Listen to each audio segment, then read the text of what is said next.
기도하겠습니다. 하나님, 부족하고 연약한 종을 단위에 세웠사오니 이 시간 선포되는 말씀이 주님의 뜻만 전달되는 귀한 시간이 될 수 있도록 은혜를 베풀어 주옵소서.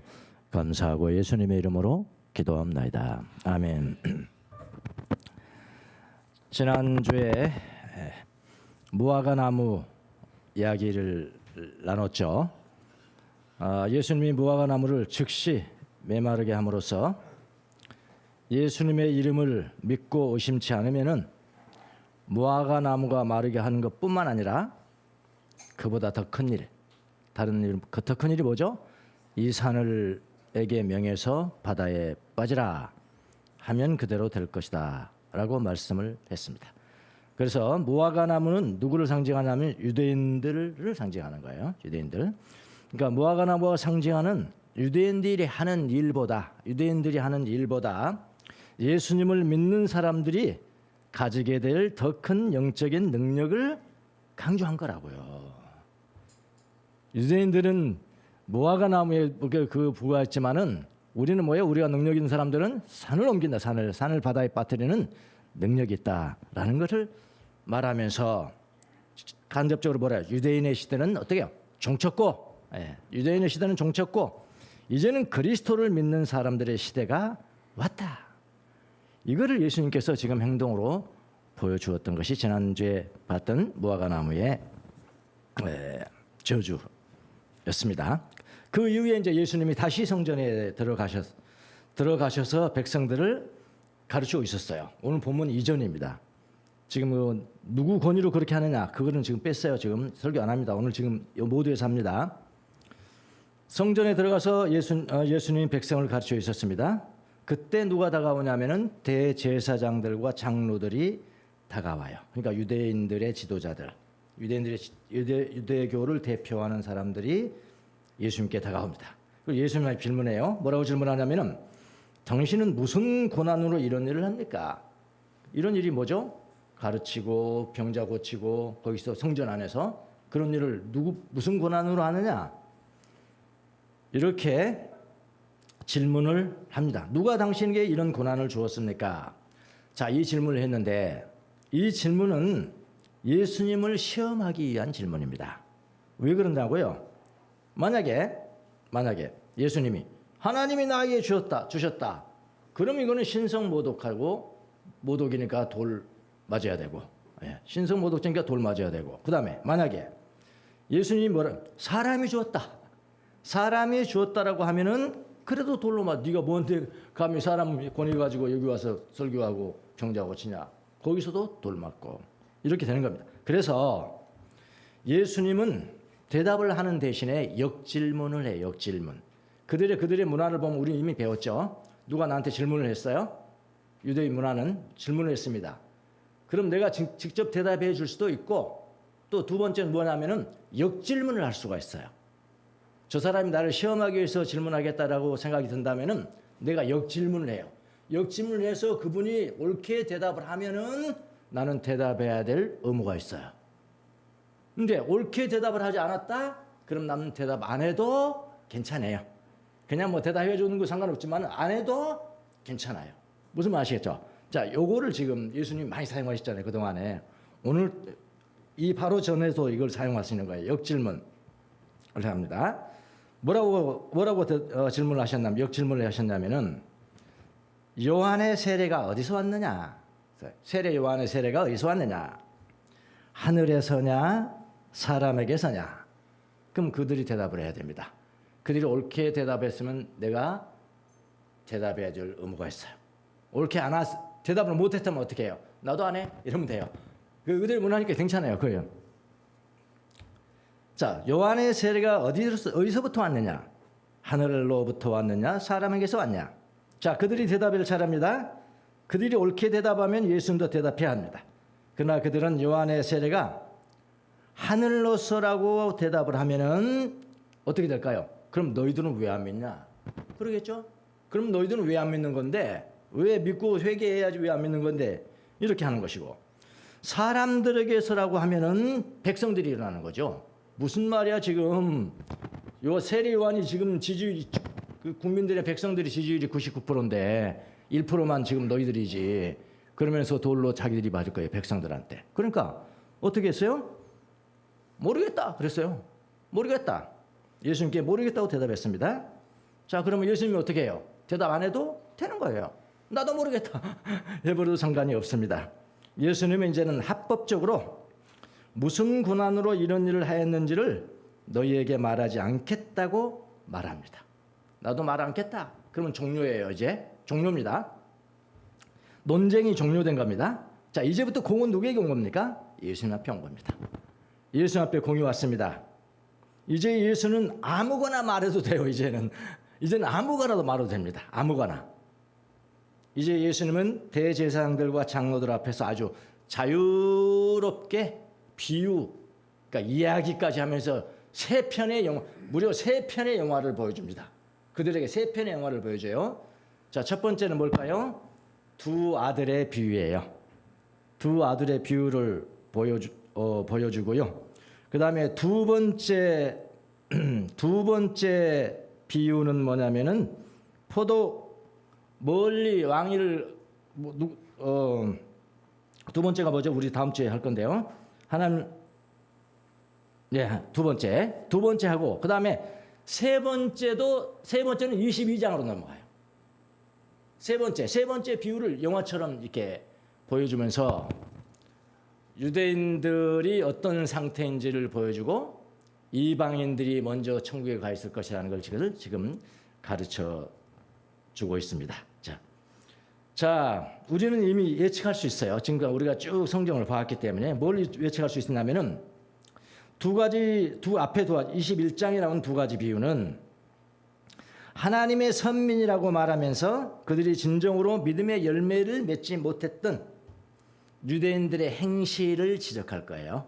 뻔하게 그렇게 지금 흘러왔잖아요. 물줄기가 저렇게. 선민 별거 아니야 그거. 열매 맺지 못하면 별거 아닌 거야. 그렇게 행실에 대해서 말씀하실 거예요 아마.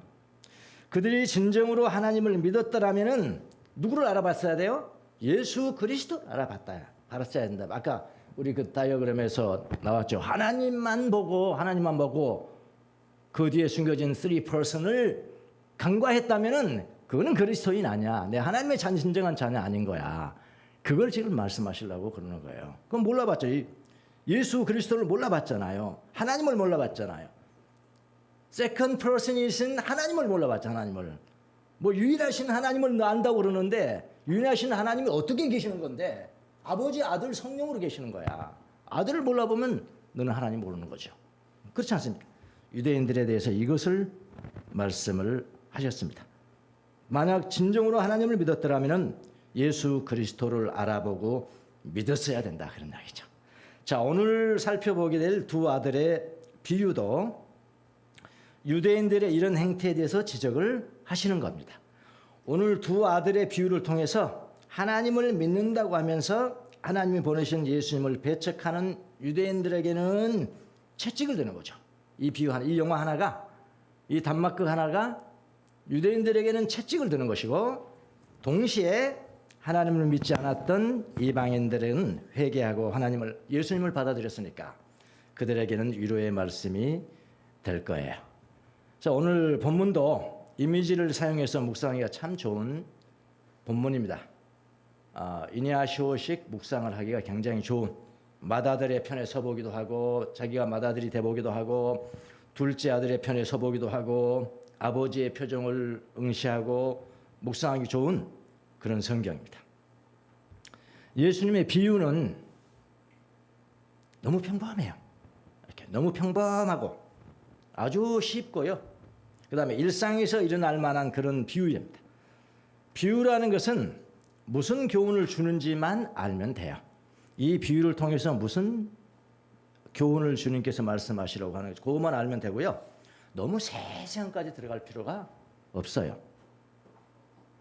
자주 제가 말씀을 드렸지만 이건 말 안 하겠습니다. 세세한 것을 말할 필요가 없다. 이게 질문의 주도권을 가진 예수님은 대제사장과 장로들을 지목하면서요. 그들에게 묻습니다. 뭐라고 묻냐면은 자, 너희들은 어떻게 생각하느냐? 너희들은 어떻게 생각하느냐? 이제 이건 예수님의 권리입니다. 구원은 예수님께 왔기 때문에 뭐든지 할 수 있어요. 너희들은 어떻게 생각하냐? 이렇게 질문합니다. 28절, 29절. 어떤 아버지가 있는데 아버지 한 분이 계시는데 근데 그 아버지가 두 아들이 있다. 두 아들이. 두 아들을 가지고 있었다. 하루는 아버지가 맏아들에게 가서 큰아들에게 가서 뭐라 그러냐면 얘야 너 오늘 포도원에 가서 일해라. 그러니까 아버지는 포도원의 소유자죠. 오너죠. 너 오늘 포도원에 가서 일하라. 맏아들의 대답이 이렇습니다. 싫습니다. 싫습니다. 싫습니다. 저기 한번 볼까? 헬라어로 뭐라고 써요? 이거는 부정이죠. 나 안 한다는 거죠. 안 한다는 거죠. 안 한다.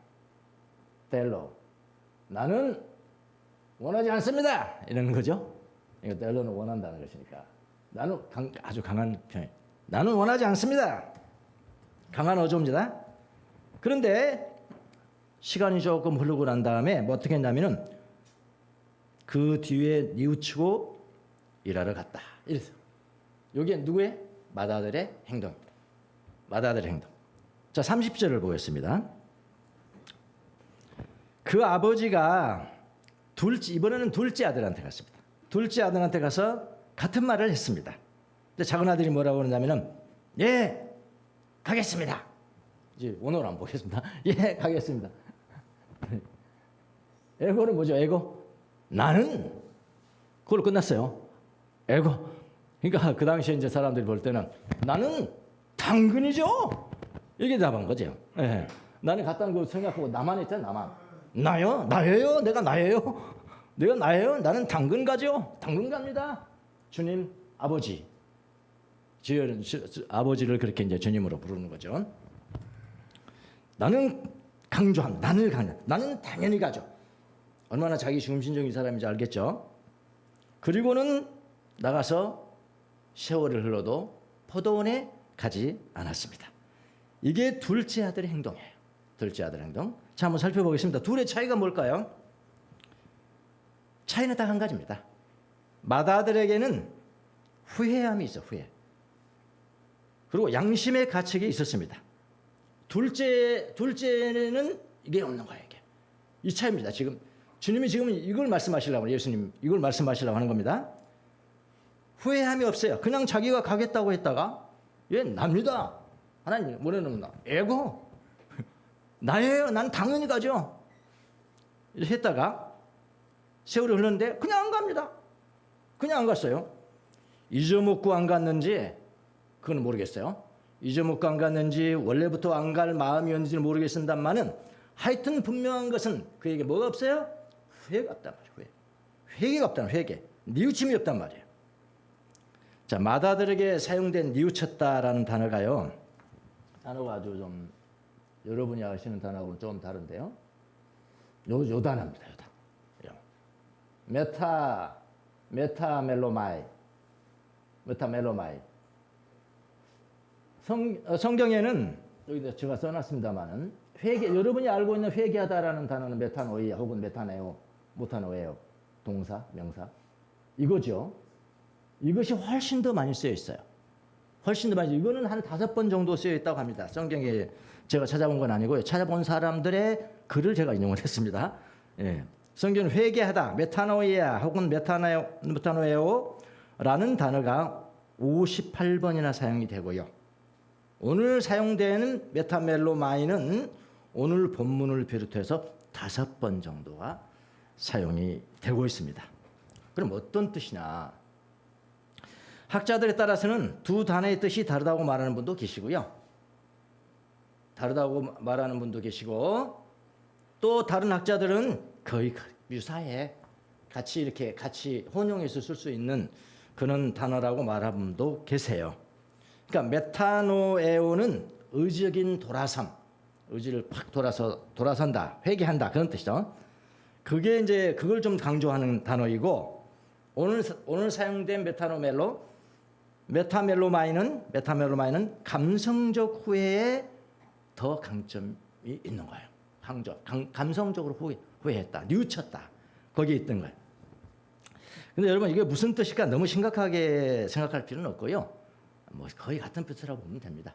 예를 들어서 뭐 필레오와 아가파오 뭐 있잖아요. 요한복음에 보면 그것 가지고 사랑이 다르고 이건 사랑하고 그런데 그거는 진짜 권위 있는 사람들은 그건 비슷하다. 같이 혼용됐다. 같다. 그렇게 이야기를 하는 것과 똑같이 여기도 마찬가지입니다. 그냥 뭐 혼용이 됐는데 메타멜로마인은 오늘 쓰여있는 메타멜로는 좀 감성적인 것이 있었고 그다음에 메타노이아는 그는 의지적으로도 감성도 있었지만 의지적인 타에서 나는 단호하게 돌아섰어. 이렇게 회개한 거야. 라고 보면 되겠습니다. 근데 결국은 뭐라고요? 거의 비슷해요. 다 비슷합니다. 메타노에오는 의지적인 돌아섬에 이른 것이고 메타멜로마인은 감성적 후회가 더 강조된 것이라고 생각하면 됩니다. 단어를 너무 심각하게 생각하다가 큰 그림을 놓칩니다. 큰 그림은 이 둘 사이는 별 차이점이 없다는 것이 유력한 설입니다. 그러나 오늘 본문에 사용된 단어는요. 양심의 가책, 다시 말하면 감성적인 후회의 면이 더욱 강조되었다고 보면 돼요. 감히 내 아버지의 말씀을 면전에서 거역한 행위는 결코 용서받을 수 없는 행동이었는데 자기가 회개했을 거 아니에요. 후회했을 거 아니에요. 내가 그런 것을 하다니. 아버지가 나에게 즉시 벌을 내리더라도 나는 아무것도 마땅히 그걸 받아야 되는데 아버지가 아무 침묵하셨잖아요. 나 원하지 않습니다. 됐어요. 하고 갔는데도 아무 말도 안 했잖아요. 아버지가 침묵하셨잖아요. 맏아들이 그것을 생각하니까 마음이 더욱 찢어지는 것 같습니다. 마음이 더 찢어지는 것 같아. 내가 감히 자비로우신 아버지의 말씀을 거역하다니. 이거 미친 거 아니야? 나 미친 거 아니야? 그러면서 이 복장을 두드렸다. 누가? 맏아들이야. 맏아들. 근데 나중에 생각을 해보니까 뉘우치는 감정이 충만해졌고 그리고 뭐라고 했어요? 포도원에 갔다 그랬죠. 돌아섰잖아요. 그러니까 회개하다가 똑같은 거예요. 예, 돌아서서 들어갔잖아요. 포도원에 들어가서 일을 했습니다. 맏아들에게는 이런 뉘우침과 돌아감의 행동이 있었다. 지금 주님이 이거 말하실 말로 하는 겁니다. 자, 둘째 아들. 반면에 둘째 아들을 보십시오. 처음부터 자신만만합니다. 나는 갑니다. 에고. 나는 갑니다. 자신만만하지만 그 마음은 깊은 성찰하는 그런 마음이 아닙니다. 아버지의 말씀이 어떤 무게를 가든지 어느 정도의 무게를 갖는지조차 생각해보지도 않아요. 아버지 앞에서는 간다고 말해놓고 그냥 안 갑니다. 그냥 안 가요. 안 가면 아버지의 말씀을 거역하는 것인데 그것이 무엇을 의미하는지에 대한 성찰이 없어요. 성찰이. 깊은 성찰이 없으니까 후회가 없습니다. 후회가 없으니까 회개도 없습니다. 그냥 안 가는 겁니다. 뭐 어쩌라고? 이 정도씩. 뭐 어쩌라고? 이런 정도의 마음입니다. 그래서 유대인들은 죄 없는 예수님을 십자가형에 내어주면서도 마음에 가책이 없습니다. 반면에 이방인들은 오히려 예수 믿는 이방인들은 십자가 앞에서 슬퍼하며 울었습니다. 그렇잖아요. 차이가 있죠. 차이가. 자, 여기에 나오는 아버지는 누굴까요? 여러분도 잘 아시겠죠? 아버지는 하나님이죠. 아버지. 아까 생각나십니까? 아버지, 유일하신 아버지. 그 이면에 어떻게 존재하는 분을 보니까 아버지로도 계시고, 예, 아버지 하나님, 아들 하나님, 세 인격. 유일하신 하나님인데 세 인격 가운데 유일하신. 그렇게 생각하셔야 돼요. 세 삼신이 아닙니다, 여러분. 그럼 이단인들은 아버지는 누굴까? 하나님. 아들은 누구일까요? 작은 아들은 누구일까요? 포도원은 우리가. 그러니까 큰 아들은 여러분 당연히 이방인들이죠. 예, 이방인들입니다. 세례와 창기도 여기에 속합니다.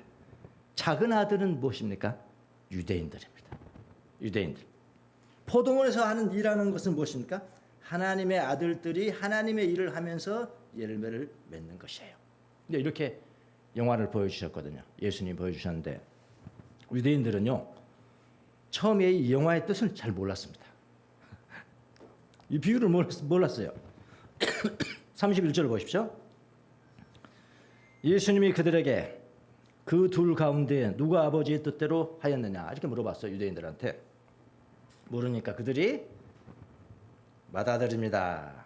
이렇게 대답했거든요. 받아들입니다. 비유를 정확하게 알았더라면은 그렇게 대답 안 하겠죠. 대답 자체를 안 하겠죠. 아직 모르는 거예요. 모르니까 당연히 보니까 받아들이거든요. 안 간다고 그랬다 갔으니까 받아들이죠. 이렇게 대답했습니다. 그때까지만 해도 그들은 둘째 아들이 자기들을 의미한다는 사실을 몰랐습니다. 그래서 당당한 겁니다. 받아들입니다. 라고 대답했습니다. 그런데 그 후에 예수님의 말씀에 그들은 이미 진실을 알아차렸던 겁니다. 그리고 그들은 요즘 말로 멘탈 붕괴가 돼서 멘붕에 빠져버렸습니다. 그들의 반응에 대한 기록은 없어요. 성경에 없습니다. 그럼 이럴 때는 어떻게 해야 돼요? 묵상하셔야 합니다. 묵상하셔야 합니다. 무슨 일이 났을까? 묵상하셔야 합니다. 31절 후반과 32절을 보십시오. 예수께서 그들에게 말씀하셨다. 내가 진정으로 너희에게 말한다. 세리와 창녀들이 오히려 너희보다 먼저 하나님의 나라에 들어간다. 요한이 너희에게 와서 옳은 길을 보여주었으나 너희는 그를 믿지 않았다. 세례 요한이 옳은 길을 보여줬거든요. 믿지 않았어요. 그러나 세리와 창녀들은 믿었죠. 세례 요한을 믿었죠. 그리고 세리와 창녀들이 변화가 된 겁니다. 열매를 맺힌 겁니다. 그래서 사람들이 봤습니다. 너희는 그 사람들도 봤어요. 유대인들도 봤습니다. 세리와 창녀가 변화된 거 봤습니다. 너희는 그것을 보고도 끝내 뉘우치지 않았으며 회개하지 않았으며 그를 믿지 않았다. 이렇게 아주 전곡을 찔렀죠. 그리고 뭐라고 그러시냐면은 세리들과 창녀들이 너희보다 먼저 하나님 나라에 들어간다고 직격탄을 날렸습니다. 여러분, 유대인들이 어떤 반응을 했을지 미루어 짐작이 가시죠? 경건한 유대인들은요, 세리와 창녀는요, 유대교의 영향권에 속하지 않는다고 생각을 했습니다. 그런데 유대인들을 향하여 세리와 창기와 비교를 했으니까 그들에게는 얼마나 큰 모욕이었을 것을 우리가 짐작할 수가 있습니다. 모욕적이죠, 이거는요. 세리와 창기가 먼저 유대인들보다 회개하고 아버지의 말을 들었으니까 먼저 하나님 나라에 들어간 것이죠. 이렇게 여러분, 예수님이 유대인들의 잘못을 두 가지로 정리를 해줬습니다. 두 가지로. 하나는 뭐냐면은 세례 요한이 옳은 길을, 어떤 길을 가야 옳은 것인가, 옳은 길을 보여주었는데 그들이 믿지 않았다는 거. 믿지 않았잖아요. 나보다 더 큰 이가 오신다. 그리스도가 오신다. 두 번째 하나님이시다. 세컨드 퍼슨. 그분을 믿어야 된다. 분명히 보여줬어요. 그러나 믿지 않았습니다. 둘째는 세리와 창녀들이 세례 요한을 믿고 그 옳은 길을 가는데 이 유대인들은 그것을 보고도 끝내 뉘우치지 않았고 그를 믿지 않았다는 것. 이 두 번째. 여기 뉘우치지 않았다는 것은 아까 마다들이 했던 메타멜로마입니다. 똑같은 단어예요. 그러니까 메타노이아와 별 차이가 없다라는 것을 우리가 알 수가 있는 거죠. 예. 유대인들에게는 뉘우침이 없었습니다. 그들에게는 뭐가 없었어요? 회개가 없었어요. 회개가. 자, 여기서부터 신학 공부를 조금 하겠습니다. 우리 오늘 성경을 보면은 오늘 성경 말고 보통 성경을 보면은 보통 두 아들의 비유가 또 있죠. 큰 아들, 막내 아들 또 있잖아요. 성경에 보면 보통 큰 아들이 나쁘게 나옵니까? 둘째 아들이 나쁘게 나옵니까? 큰 아들이죠. 맞잖아요. 큰 아들이 나쁘게 나오잖아요. 큰 아들이 작은 아들은 회개하러 돌아왔는데 큰 아들이 보면서 질투하고 그랬잖아요. 그렇잖아요. 둘째 아들이 좋게 나옵니다. 보통 돌아온 탕자 이야기도 그렇죠. 그런데 오늘 본문을 보면 큰 아들이 회개하는 아들이고 큰 아들이 회개하는 아들이고 둘째 아들이 회개하지 않는 아들로 나옵니다. 좀 이상하지 않습니까? 저도 좀 이상했어요. 이상하게 생각도 못합니까? 그러니까 왜 그랬을까? 왜 그랬을까? 그래야지 묵상이 되잖아요. 예. 이상합니다. 여러분 그래서 말이죠. 그래서 여러분 개혁성경 보시잖아요. 개혁성을 더 많이 봅니다. 지금 우리는 표준 세번역을 보지만은 개혁성경은 뭐라고 되는지 아십니까? 개혁성 한번 보시겠습니다. 자 보세요. 똑같은 겁니다. 우리 오늘 봉독한 말씀입니다. 그러나 너희 생각에는 어떠하냐? 어떤 사람에게 두 아들이 있는데 맏아들에게 가서 이르되 예 오늘 화도원에 가서 일하라 하니 대답하여 가로되 뭐래요? 맏아들이 첫째 아들이 갈게요. 그랬다는 거예요. 갈게요. 바뀌어졌잖아요. 아 성경 안 보셨어요? 성경 제시해 줬더랬잖아. 이게 개혁성경이에요. 개혁성경. 가겠나이다 하고 가. 그리고 대답하여 가로되 가겠다. 자기가 가겠다. 가지 않았고. 우리 성경에는 아까 우리가 읽은 성경에는 둘째 아들이 한 행동이라고요. 그다음에 둘째 아들에게 가서 또 그와 같이 말하니 대답하여 뭐라면 싫습니다. 벌써 싫소이다 하였다. 그런데 그 후에 뉘우치고 갔으니 이랬네요. 어떤 게 맞아요? 어떤 게 맞냐고요? 어떤 게 맞냐고요? 자 이래서 이제 신학 공부가 필요한 건데요. 자 어느 것이 맞느냐는 제가 생각하기에는 별로 중요하지는 않습니다. 예, 이것부터 먼저 전제를 드릴게요. 이거 뭐 큰아들이 바뀌었습니다. 이거 가르치다 그래서 이단이라고 그러면 곤란해져요. 어떤 것이 이단입니까? 회개 필요 없어. 이런 것이 이단이죠. 여기서 지금 예수님께서 말씀하시는 건 뭐예요? 회개합니까? 회개. 회개하고 돌아가는 거 그걸 지금 높이 평가하는 거잖아요. 이것을 기준으로 해서 유대인들은 그 너희들은 빵점이고 세리와 창녀가 오히려 세계하고 들어갔으니까 먼저 천국에 갔다. 그런 거 아닙니까? 그래서 큰아들이 뭐였냐 작은아들이 뭐냐 이거 틀렸다고 해서 이단은 아니에요.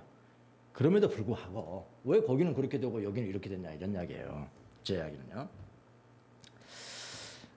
그래서 신학이 필요한 어떻게 맞는 것을 우리가 한번 생각해 보면요. 왜 이런 일이 생겼을까요? 우선 사본들이 많아서 그렇겠죠. 그렇죠? 성경 원본이 있어버리면 그건 끝나는 거고 근데 원본이 없고 사본들이 많은 거예요.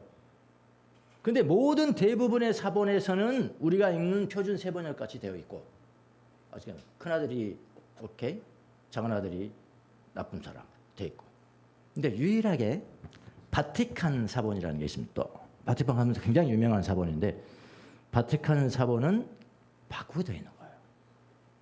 그러니까 바꾸게 되어 있으니까 이렇게 필사하면서 어떤 사람이 필사하면서 항상 돌아온 탕자 생각했겠죠?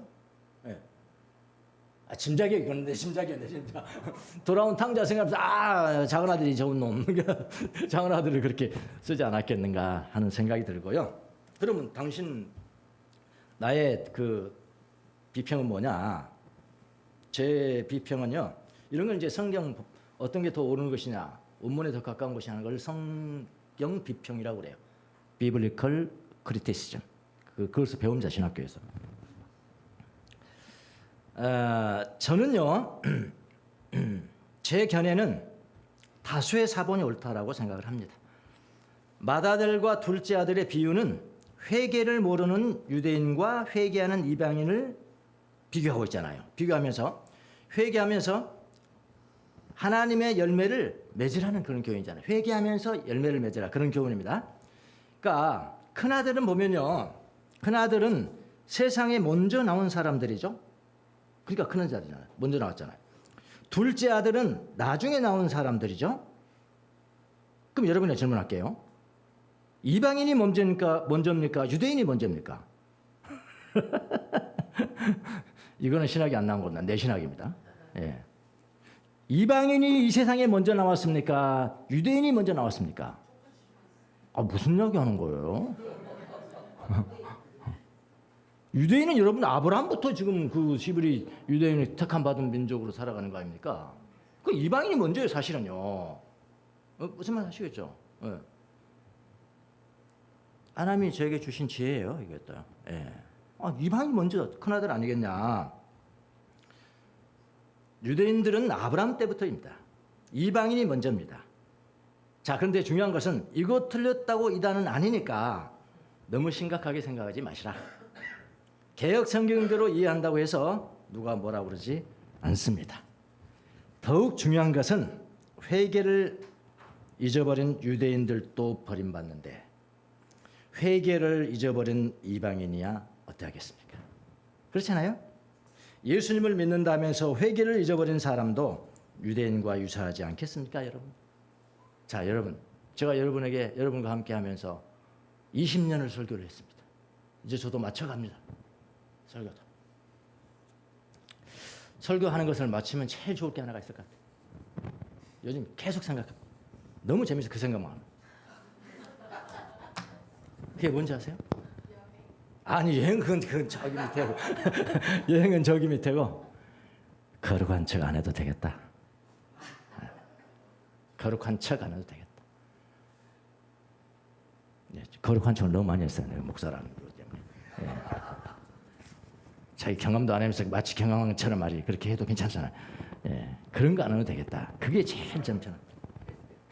20년 동안 여러분을 설교를 했습니다. 옳은 길이 무엇인지 분명하게 말씀드렸어요.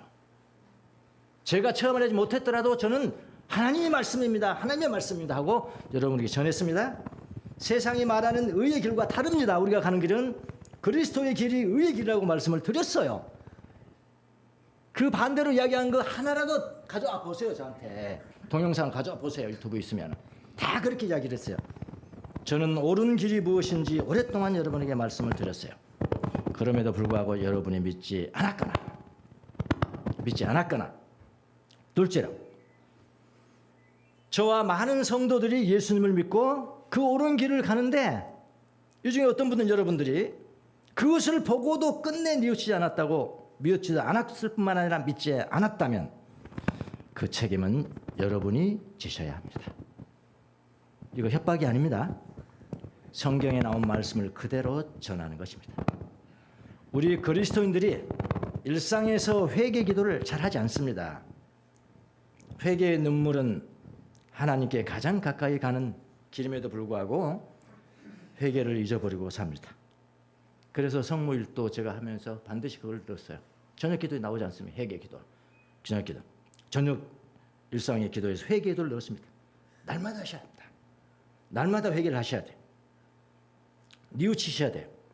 그래서 매일 의식성찰, 우리 이제 다음 주부터 배우게 될 의식성찰, 양심성찰. 이게 왜 여기에 들어가 있는 것인가? 그걸 우리가 배우게 될 겁니다. 이건 매일 회개하라는 거거든요. 매일 회개하는 훈련이라. 날마다 회개를. 우리 영성 요정을 우리가 배웠습니다마는 제일 처음에 예수님 믿고 하나님 경외하는 마음으로 제일 먼저 시작하는 게 뭡니까? 수독 생활이잖아요. 수독 생활. 덕을 세우는 생활을 해야 돼요. 덕을 세우는 생활에 가장 중요한 게 뭐였습니까? 첫 번째, 회개 아니었습니까? 회개. 기억나십니까? 회개와 그다음 두 번째 뭐라고 했어요? 보속이다. 보속. 회개하면서 내가 못다한 일들을 하나님 앞에 더 바쳐야지. 내가 희생하고 섬기고 그렇게 해야지. 그 회개부터 시작하는 회개. 회개는 가장 큰 보속의 삶이라고요. 회개. 그렇게 하셔야 돼요. 늘 오늘이 마지막이라고 생각하고 날마다 양심성찰하고 의식성찰해야 돼요. 양심성찰이 뭡니까? 내가 오늘 생각으로 하나님을 배반하지 않았나? 생각으로 분노하지 않았나? 남에게 상처 주지 않았나? 악한 생각을 하지 않았나? 그래서 우리가 그걸 다 배웠어요. 그거 다 회개 거라고요. 회개하고 주님 앞에 더 가까이 나고. 최고의 보석은 회개의 일상화입니다. 일상. 회개는 그리스도인들이 맺는 최고의 열매입니다. 회개는 하나님께서 가장 기뻐하시는 열매. 오늘 비유가 회개라니까요. 회개. 메타멜로마의 유대인과 회개하는 이방인을 갈라버리죠. 아까 앞에도 그랬죠. 마찬가지잖아요. 무화과나무와 산을 옮기는 능력인 그것도 유대인과 믿는 사람들 갈라버리고 여기가 회개가 있느냐 없느냐도 갈라버리고 다음에도 똑같아요. 유대인들은 예수님 부딪히면은 너희들이 부러져 버릴 것이고 너희들이 깨져 버릴 것이고 안 믿으면 깨져 버릴 것이고. 근데 안 믿는 이방인들에게 또 예수님 부딪혀 버렸어요. 근데 한술 더 떠요. 거기는요. 이방인들은 나 부딪혔는데 안 믿었어? 너희들은 가루가 돼 버릴 거야. 가루가 된다는 게 뭡니까? 다시 회복할 수 없습니다. 조금 부러진 것은요, 몇 개 끼워 맞추면 돼요. 유대인들은 그래도 그거라도 있어요. 유대인들의 구원에는.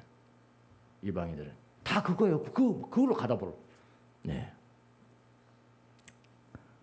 우린 창기와 세리의 회개한 세리와 회개한 창녀의 뒤를 본받아서 늘 회개하며 살아가는 그리스도인들 되시기를 예수님 이름으로 축원합니다. 시험편 보고 있습니다.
너무 길어서 중략을 했습니다.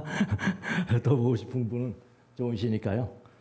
회개하면서 살아가는 거 아닙니까? 죽음을 생각하면서 항상 그런 찾아보시면 유명한 것입니다. 지난번에 뭔가 이태원 사고 이후에 이혜인 수녀님이 쓴 겁니다. 감사합니다.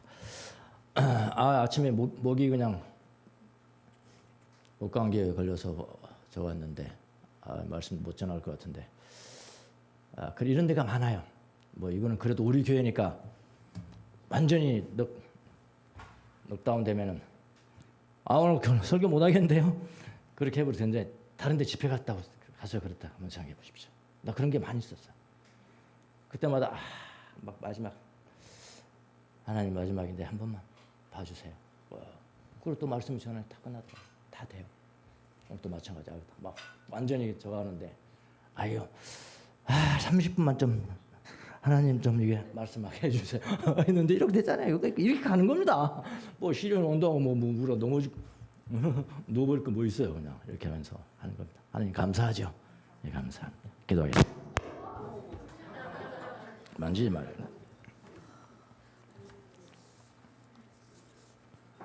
주님 감사합니다. 유대인처럼 외적으로 종교적이지 않아도 외적으로 거룩한 사람으로 살지 않더라도 세리와 창녀들처럼 거룩하지 않더라도 마음에 후회하고 뉘우치고 예수님께로 돌아가는 그런 회개하는 삶을 살 수 있도록 은혜를 베풀어 주셔서 감사합니다. 날마다 회개함으로 말미암아 주님을 닮아가는 거룩한 성도들이 다 될 수 있도록 은총을 내려 주시옵소서. 날마다 회개하는 것이 우리의 일상이 될 수 있도록 은총을 내려 주시옵소서. 첫째 아이처럼 거부하고 갔지만은 뉘우치고 후회해서 다시 아버지 앞에 순종했던 아들처럼 그런 삶을 살아가도록 은혜를 베풀어 주옵소서. 감사하고 예수님의 이름으로 기도합니다.